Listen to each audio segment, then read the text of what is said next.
Carbon nitrogen का ratio होना चाहिए। और आपको, क्योंकि आप इनको निकाल नहीं पाएंगे, इसलिए जो फॉर्मूले बने हुए हैं जितने भी हैं वो उन्हीं के अनुसार बने हुए, अवेलेबिलिटी के अनुसार हैं, और दोनों की चीज़ में ध्यान के रखते हुए बनाएंगे।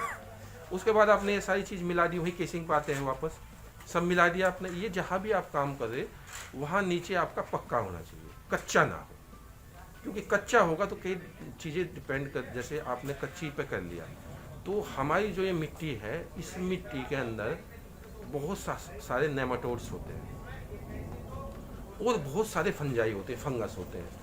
तो जो अगर हम नीचे से, जैसे आपने एक चीज़ इसमें पार्ट आया होगा बीमारी का, उसमें एक बीमारी आती है जिसको हम कहते हैं ग्रीन मोल्ड या हरी फफूंद या टाइकोडर्मा, कई नाम से हम उसको जानते हैं। तो ये टाइकोडर्मा आपके मिट्टी में होता है। अगर हमारा कोई भी मटेरियल मिट्टी के संपर्क में सीधा आ गया तो ये टाइकोडर्मा अपने आप ही उस मटेरियल में पहुंच जाएगा, क्योंकि ये मिट्टी में है, सब जगह मिट्टी में। उसको आइसोलेट भी मिट्टी से लेके ही किया जाता है। साइंस में जब थोड़ा सा जाएंगे आप तो आइसोलेट भी किससे किया जाता है? मिट्टी से, क्योंकि मिट्टी में ही होता है वो। तो हमने कच्चे पे कुछ भी नहीं करना है, जिस भी फर्श पर हम करेंगे उसको पहले फॉर्मूलिन से वॉश कर लेंगे। अब ये हमने सारी चीज़ मटेरियल मिक्स कर दिया। मिक्स करने के बाद में अब हम उसके अंदर फॉर्मूलिन का भी अब हमको ये देखना है, आपने एक चीज़ वो ध्यान रखना।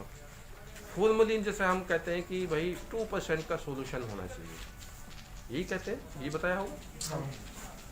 कई बार क्या होता है कि जो फॉर्मूलिन है वो 35% उसकी क्षमता होती है। परसेंट जो आपने कभी आपने बहुत बारीकी से देख जाइए, किसी भी दवाई के ऊपर लिखा होता है कि 50 SP या 50 EC।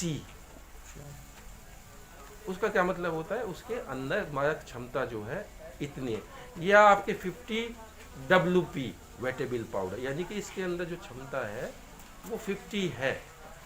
तो ऐसे ही आपने ये ध्यान रखना है कि अगर आपकी फॉर्मूलिन की रेशियो कम है तो फॉर्मूलिन की मात्रा बढ़ानी पड़ेगी उसमें, ये ध्यान रखना।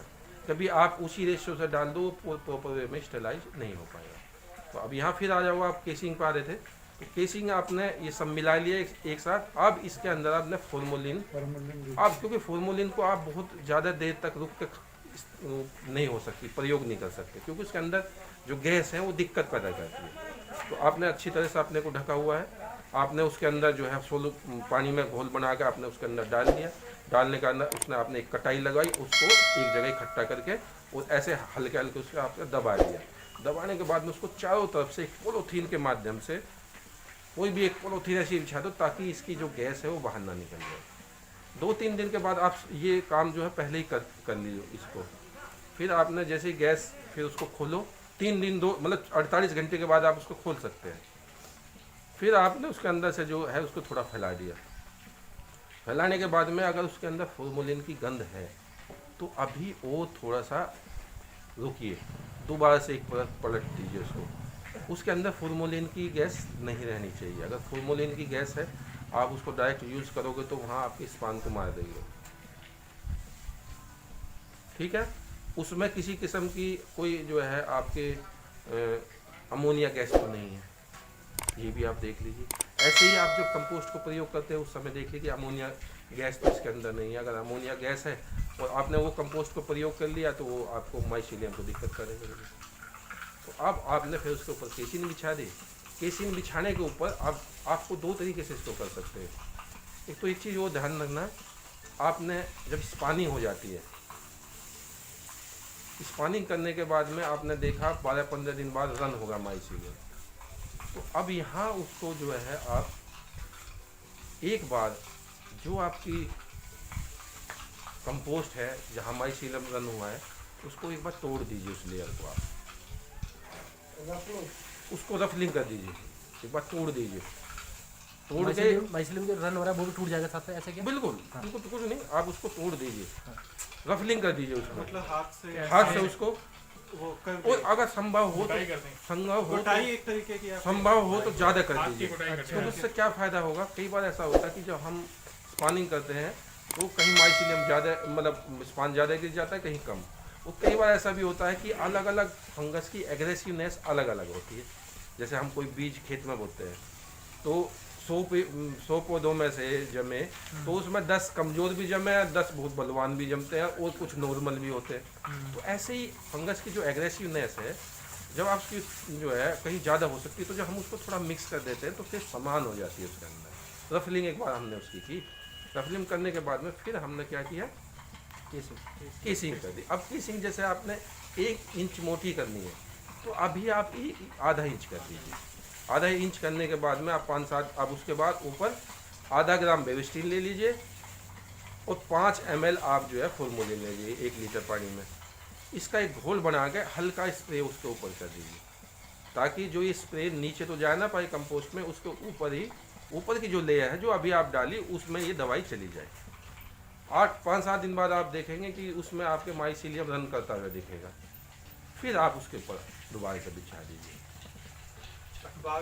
आपने आधी बिछाई थी, तो आधा इंच और बिछा दें। आधा और बिछा दीजिए, ठीक है। और या ऐसे भी आप कर सकते हो कि एक बार भी 1 इंच बिछा सकते हो, ठीक है।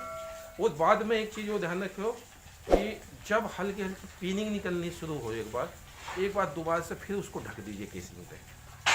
केसिंग मिट्टी से एक बार हल्के सा ढक दीजिए, पहले ज़्यादा जब नहीं, हल्का सा। हल्का मतलब दब जानी चाहिए थोड़ी थोड़ी उसके ऊपर। ये आपने ध्यान रखना है, जैसे आपकी स्पॉनिंग वो सॉरी आपके पीनिंग निकलनी शुरू होगी धीरे धीरे, तो छोटी छोटी दिख रही है आपको निकलती, तो हल्का उसके ऊपर छिड़क दीजिए, एक बार उसको ढक दीजिए, फिर वो आपकी बहुत अच्छी निकल जाएगी दोबारा। और जब आप तुड़ाई करते हो, तुड़ाई के बाद जैसे कई बार ऐसा होता है वो जो है आपकी जो मशरूम का नीचे वाला पार्ट है वो टूट जाता है वो, या कभी कभी गुच्छे में है तो एक मशरूम के साथ दूसरे छोटी मशरूम में गुच्छे में वो टूट जाती है, वो वहीं रह जाती है। तो ऐसे में क्या करना है, जैसे आपने मशरूम की तुड़ाई कर ली, तुड़ाई करने के बाद में अब उनको आप जितनी भी वहाँ हैं कोई टूट गई है, अब उनको सबको निकाल लीजिए और निकालने के बाद में फिर आप केसिंग डाल दीजिए उसमें। अगर आपने ऐसा नहीं, गड्ढा बनेगा, अगर आपने ऐसा नहीं किया तो उस जो बची हुई मशरूम है उसमें रोटिंग हो जाएगी, धीरे धीरे रोटिंग हो जाएगी। और दूसरे जो फंगस है जैसे ग्रीन मोल्ड है, दूसरे फंगस या बैक्टीरिया उसके ऊपर आ जाएंगे, तो इसलिए ये भी चीज़ आपने ध्यान रखनी है। तो इस तरह से आप चीज़ों का ध्यान रखोगे तो आपकी अच्छी फसल होगी, और एक बार आप करेंगे तो फिर धीरे धीरे आपको। दूसरा सर ये जो आपने मोल्ड बताया, इनका फिर अगर बाय द वे किसी वजह से आ गया, कमी तो रहेगी कहीं ना कहीं, इसका ट्रीटमेंट कैसे होगा? अगर आपका दूसरा जैसे ग्रीन मोल्ड ही आ गया तो आपने क्या करना, अगर आपका बैग में है तो उस बैग को आप डिस्कार्ड कर दीजिए और कहीं बाहर दूसरी जगह आप उसको डाल दीजिए। और अगर आपकी लेयर के रूप में है तो आप इतना ही पोर्शन वहाँ से उठा लीजिए और उसको जो है, पहले मैं तो ये बता दूं इसके आने की क्यों क्या कारण होते हैं। एक तो कारण ये है कि अगर आपकी कंपोस्ट का पीएच मान है कम है तो आपका ग्रीन मोल्ड आने की संभावना बढ़ जाती है। आपका कंपोस्ट जो है वो अच्छी तरह से स्टरलाइज नहीं बनी तो भी उसकी संभावना बढ़ जाएगी। अगर आपका टेम्परेचर आपके रूम का ज़्यादा है तो भी उसकी संभावना बढ़ जाएगी। और अगर आ गया तो आपने उसी पोर्शन को आप वहाँ से उठा दीजिए और कहीं दूर फेंक दीजिए और उसके उसी जगह आसपास आप आधा ग्राम बेविस्टीन लेके उसको, कौन जी मैं करता हूँ अभी 2 मिनट में आपको ना। हेलो हेलो 2 मिनट में करता हूँ मैं आपको ना।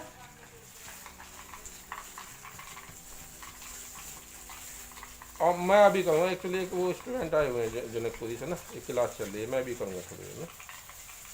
तो इसको क्या आप आधा ग्राम 1 लीटर में, हाँ ले लीजिए, आधा ग्राम 1 लीटर पानी में मिला के उसका घोल बना के उसके ऊपर उसके ऊपर आप छिड़काव कर दीजिए उसी पोर्शन आधा ग्राम। क्योंकि आप फॉर्मलिन का करोगे ना बार बार तो क्या है, फॉर्मलिन तो एक गैस है और वो गैस एक जगह नहीं रुकेगी, वो तो पूरे कमरे में जाएगी, वो दूसरे को भी वो नुकसान करेगी। तो अब हमने अगर कोई इन्फेक्टेड होगा तो दूसरे को तो कम से कम बचाना है। तो उस ऐसी स्थिति में हम क्या करते हैं कि आधा ग्राम हमने लिया 1 लीटर पानी में मिला के उस एरिया पर हम छिड़काव कर देते हैं, ठीक है। तो ये हमने करना है। उसके बाद उस पर केसिंग डालनी है सर जो या आप रबड़ी बता रहे हैं फंगस जो दूसरा आया कि क्या ग्रीन क्या जो ग्रीन मोल्ड। तो उसको कितना, हाँ तो उसको लेना कितना है, मतलब उसको कितना काटना है उसको जो आप ये देखने में आप जितने एरिया पे है उससे थोड़ा सा और एरिया एक्स्ट्रा बढ़ाइए। ले लिया, लेकिन नीचे डेप्थ उसकी कितनी? डेप्थ तो वो ऊपर ही आपको ये पता चल जाएगा। अच्छा वो केवल जब आप सरफेस का निकालोगे हिस्सा ना, वो निकालना है। सरफेस का कई बार होता है कि नीचे कंपोस्ट में हो गया ये, कई बार ऐसा होगा केसिंग मिट्टी में होगा। तो अगर केसिंग मिट्टी से फैल रहा तो नीचे तक ज़्यादा नहीं गया होगा, तो उस पोर्शन को आप उठा लीजिए, वो जितना है उससे थोड़ा सा और दूर तक उठा लीजिए, क्योंकि फंगस है इसके स्पोर जो है दूसरी जगह भी फैलते हैं हवा में। उसके बाद फिर छिड़काव कर दीजिए। अच्छा, इसमें और कौन कौन से मोल्ड आ सकते हैं? और कई मोल्ड आते हैं, एक येलो मोल्ड भी आता है, एक आपके जो है ड्राई बबल एक बीमारी होती है, एक वेट बबल बीमारी होती है। सर अभी हमने मशरूम देखा, उसकी सारी आउटर लेयर जो थी ना वो रेड थी, वो मतलब नॉर्मल है या कोई मोल्ड है? नहीं, आप कौन सी mushroom? Button mushroom. Button mushroom. वो भी कारण है कुछ, वो जो रेड है ना उसका रीजन है कोई ना कोई, अब वो रीजन देखने का कुछ है उसमें? नहीं है बिल्कुल। आपका जो मशरूम है, बटन मशरूम है, वो बिल्कुल button It's a bacterial infection. खाने लायक है, लाल लाल आगे तो खा सकते हैं उसको। Increase of some components which are caused that. इसके लिए बहुत सारे कॉज करते हैं, फैक्टर करते हैं। जैसे कई बार ऐसा होता है कि गर्मी है या आपका मच्छर ज़्यादा है, तो कई बार मच्छर से भी प्रॉब्लम हो जाती है। छोटी जो मक्खी होती है इसमें कई नुकसान पहुंचाती है, तो उसके क्या कारण से कि वो मशरूम के ऊपर बैठेगी तो वहीं जो है वो लार्वा एग बनेगा, लार्वा बनेगा और वो दिखेगा नहीं आपको, कई बार जो है वहाँ से पूरा इन्फेक्टेड हो जाएगा वो। तो आपने मक्खी वगैरह का भी ध्यान रखना है। अगर आपके रूम में ऐसी समस्या आती है इंसेक्ट वगैरह की, मक्खी वगैरह, तो इसके लिए आप नुआन का प्रयोग कर सकते हो। नुआन एक दवाई आती है, उसका आप प्रयोग कर सकते हो। सर वो कैसे मतलब? नुआन आप 1 ml ले लीजिए 1 लीटर पानी में, और उसको आप दीवारों पे नीचे उसका आप छिड़काव कर दीजिए। और अधिकतर जो है अपने गेट जो अगर पक्का तो उसमें जाली होनी चाहिए आपके गेट में, ऐसा ना हो आप खुले रह के आपका जो है उसमें एयर आती हो। आपका जो वेंटिलेशन सिस्टम है उसमें जाली लगी होनी चाहिए। आप बहुत ज़्यादा देर तक उसको ना खोलें, क्योंकि ये समस्या बहुत सर्दी में नहीं आती, बस जैसे जैसे टेम्परेचर बढ़ता है ये समस्या आ सकती है। वो ये जो है कई बार जो इंसेक्ट है वो आपके ऊपर उस पर बैठेगा आपकी केसिंग पे, तो उसमें एग देगा, फिर धीरे धीरे उसमें जो है छोटी छोटी सूंडियाँ, लार्वा उसमें आपको जो है इन्फेक्टेड कर देंगे और आपके परेशानी पैदा करेगी। एक छोटा वो आता है जीव, सूक्ष्म जीव, जिसको कहते हैं माइट। माइट क्या है? एक जैसे जूं होती है ना, जूं, इस तरह का एक छोटा कीट होता है, एक सूक्ष्म जीव होता है। ये क्या करता है कि ये आपकी जो ये है आपकी केसिंग है इसमें पैदा हो गया, तो ये क्या करेगा कि माइसीलियम को खाता है। माइट किसको खाती है? माइसीलियम को। तो और ये छोटी छोटी संख्या में बहुत ज़्यादा होती है, आपको दिखाई नहीं देगी, तो आपने बीच बीच में उसका जरूर ध्यान रखना है। और वो भी वही होती है कि अगर आपकी केसिंग या वो पूरी तरह से कंपोस्ट स्टरलाइज नहीं है तो उस समय ज़्यादातर संभावना बनती है। अगर आ गए तो उसे खत्म कैसे करेंगे? उसको आ गया आगे तो उसके लिए एक जो है आप सल्फर, उसका धुआं कर सकते हैं आप उसमें, सल्फर का। ओमाइट नाम से एक दवाई आती है, उस ओमाइट का भी आप उस पर छिड़काव कर सकते हैं। और एरिया में किसी में आ गई तो वहाँ से उसको निकाल ली। ये तो आपको ध्यान रखना ही है। और साफ़ सफाई का विशेष आपको ध्यान रखना है। आसपास एरिया में साफ सफाई ज़्यादा आप जाएंगे जैसे अभी जनरली आप बाहर से आप जाएं तो फॉर्मेलिन का एक बाहर एक बैग वो पड़ा रहना चाहिए कि आप ताकि पैर पूछ लें उसमें। हाथ हैं, आप साबुन से हाथ धो के जाएँ। फॉर्मेलिन की क्वांटिटी कितनी होगी? फॉर्मेलिन की क्वांटिटी वो 2% का आप बना लीजिए, उसमें डाल लीजिए, एक बाल्टी में ले लीजिए। हाँ, बाल्टी में आपने बोरा भिगोया, उसको डाल दिया, 2-3 बार उसको दिन में भिगो दीजिए, ताकि जब भी आप जाएंगे आपके हाथ पैर जो है, पैरों तो कम से कम साफ़ होकर जाएं। हाथ के लिए जब भी आप इस्तेमाल हो एक बार साबुन से उसके हाथ जरूर धोएं। और जब भी आप जैसे अभी बात कर रहे थे कि ट्राइकोडर्मा का एरिया हमको हटाना है, तो ऐसा ना कि उसको हटा तो आपने दिया और फिर उन्हीं हाथों से आप दोबारा से काम करना लगे, उन्हीं को आप केसिंग मिट्टी फिर आपने डाल लेंगे, तो फिर वो डालने का कोई फ़ायदा नहीं, वो तो स्पोर आपके हाथ भाग गए। तो आपको ऐसा किया है तो अब आपको भी अपने हाथ स्टरलाइज करने के बाद में तभी आप उस पर केसिंग डालो, तभी दूसरी जगह आप अपने हाथ लगाओ। ये कई बार ऐसा होता है कि वो तो उठा लिया, उठाने के बाद में वो बाहर फेंक दिया दूर, बट उन्हीं के हाथ से हम जो है हल्के से हाथ धोए ना भी धोए तो ऐसे भी यूज़ कर ले। तो हमको अच्छे से हाथ धोने और तब हमको आगे की जो भी कार्रवाई है अपनी तब हमने करनी। सर एक फिफ्थ सिक्स टाइम जब अपन उसको टर्न करते हैं तो उसमें वो डालते हैं कि केमिकल कुछ फिफ्थ सिक्स टाइम टर्न करने पे कुछ केमिकल डालते हैं। जिप्सम नहीं, एक बोला था उन्होंने मिलाने के लिए। लिंडन हाँ लिंडन। लिंडन क्या था, इंसेक्टिसाइड होता है। हाँ तो कितना क्वांटिटी में मिलाना रहता है? वो लिंडन आपको मिलेगी नहीं है, अब वो बंद होगी। और एक और दूसरा फ्यूराडान एक बताइए, फ्यूराडान। हाँ फ्यूराडान। हाँ फ्यूराडान आप ले लीजिए, इसमें 200 ग्राम के आसपास लीजिए, 300 के लिए केजी 200 ग्राम ले लीजिए। ले लीजिए, 300 किलो उसको अगर क्या वाटर में मिला के? उसको वाटर में मिला के, क्योंकि वो दानेदार होगी, अच्छा उसको वाटर में मिला लीजिए ताकि डिजोल्व हो जाए।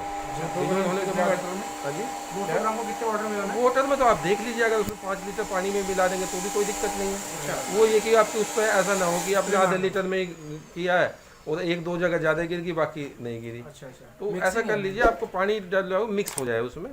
तो आप 300 किलो वाले के हिसाब से बता रहे हो, जो 200 हाँ ग्राम। 300 किलो बड़े के हिसाब से। 300 स्टैंडर्ड है। बाकी ये बटन के बाकी तो आप जितना भी बना रहे हो, मान लिया उसका रेशियो आप मल्टीप्लाई करते रहेंगे उसको, उसमें कोई दिक्कत नहीं है।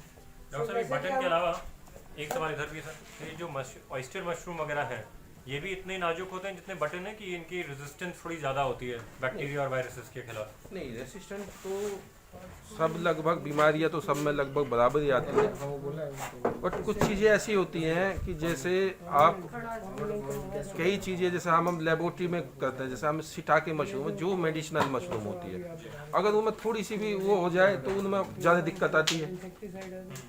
जो नेचुरल कंडीशन में हुआ है ना तो उनमें कम आती है, उसमें जैसे आपके ट्राइकोडर्मा की, ये क्योंकि ये हमेशा मिट्टी में रहता है, तो कहीं ना कहीं आपका मिट्टी का कहीं ना कहीं टच हो गया तो ट्राइकोडर्मा आ जाएगा। पैथोलॉजी के अंदाज से जी। फंगस और बैक्टीरिया एनिमीज हैं, हाँ। है ना? और साथ में फंगल है, बैक्टीरिया है, और आपके वायरस है, आपका नेमाटोड्स भी आते हैं, आपके माइट भी आती है, इसमें आपके इंसेक्ट भी आते हैं। तो आप जैसे नेमाटोड की मैंने बात की, एक सूक्ष्म जीव है बहुत, जी देखा है वो तो। है ना, आपको ऐसे नंगी आँख से दिखेगा नहीं, ऐसा जैसा आपने देखा होगा कि आपने अर्थवर्म होता है, अर्थवर्म तो आपने दिख रहा है बड़ा इतना है, तो ऐसा ही सूक्ष्म जीव होता है, इसी की तरह दिखेगा आपको। अगर वैसे देखने में जनरली देखोगे वैसे बहुत बारीक होता है। वो क्या करता है कि वो आपके जो है वो भी माइसीलियम को आपको खाता है, वो बहुत फास्ट चलता भी है वो। हैं, और वो ज़मीन में हर तरह की ज़मीन में होता है। तो आपका जैसे केसिंग बनाई, उसमें मिट्टी आ गई या कहीं भी टच हो गया या आपकी प्रॉपर वे में, तो वो भी आ सकता है। तो ये सब चीज़ें साफ सफाई, ये सब चीज़ें आप रखेंगे तो सर एक जैसे बढ़ाने के लिए कोई नेचुरल तरीका है माइसीलियम इसकी माइसीलियम की नेचुरल तरीका है कोई इम्यूनिटी बढ़ाने के लिए, कि कोई ऐसे पोषण दे उनको जिनसे वो ज़्यादा बेटर फाइट? देखो अभी मैं उनके ऊपर ज़्यादा नहीं कहूँगा, बूस्ट ऐसे तो आते हैं, बूस्टर वगैरह भी आते हैं, इसके लिए देते हैं। तो इसका क्या है कि अभी इसको ऑर्गेनिक रूप में भी जा रहे हैं, जैसे आपका बायोडिकम्पोजर है गार्बेज एंजाइम जो आपका जो है गाजियाबाद में बनाया हुआ है, ऑर्गेनिक रिसर्च सेंटर है जहाँ, जी, उसमें भी अभी इसको जैसे ओस्टर पर काम चल रहा है उसमें, क्योंकि आपने सुना होगा कि ओस्टर एक साधारण मशरूम, उसको उगाना और उसको करना बहुत आसान है, क्योंकि उसमें बहुत ज़्यादा ना कंपोस्ट बनाने की ज़रूरत, ना केसिंग बनाने की ज़रूरत, सीधा तूड़े को भिगो, उसको स्टलाइज करो। तो जहाँ जैसे हम इसमें ओस्टर में क्या करते हैं, स्टलाइज करते हैं, किससे करते हैं, या तो हम गर्म पानी के द्वारा करेंगे या फिर केमिकल उपचार करेंगे। केमिकल उपचार किससे करते हैं, बेबिस्टीन और फॉर्मेलिन। बेबिस्टीन और फॉर्मेलिन से। तीसरा हम करते हैं गरम स्टीम द्वारा, हॉट स्टीम। तो इन तीनों को हम करते हैं। तो ज़्यादातर प्रचलन क्या है कि केमिकल के द्वारा करते हैं, क्योंकि ये आसान होता है, कौन इतना गर्म पानी और वो बड़ा। तो अब जो ये है इसको जो है आपको बेबिस्टीन और फॉर्मेलिन से जो करते हैं, तो इसकी जगह अभी बायोडिकम्पोजर जो है इसको यूज़ किया जा रहा है।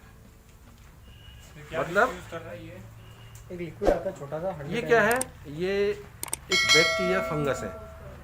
जैसे अभी आप ऑर्गेनिक की नाम सुनते हैं ना, ऑर्गेनिक के बारे में, जैविक खेती, तो उनमें ये क्या है कि ये भी मिट्टी से ही आइसोलेट किए हुए हैं, गोबर से गऊ गोबर से वो जो है आइसोलेट किए हुए हैं। तो ये कई सारे फंगस बैक्टीरिया को मिलके बनाया हुआ है। तो वो क्या करते हैं कि जो केमिकल के द्वारा स्टरलाइजेशन कर रहे हैं हम, वो ये बैक्टीरिया फंगस करते हैं उस स्टरलाइजेशन को। भाई हमने क्यों कर रहे हैं हम इसको, आपने ये तो पता होगा ना क्यों कर रहे हैं हम। भाई हम जो ट्रीट कर रहे हैं, मान लिया केमिकल के द्वारा हमने किया है, गर्म पानी के द्वारा किया, तो हम उसका उद्देश्य क्या है हमारा।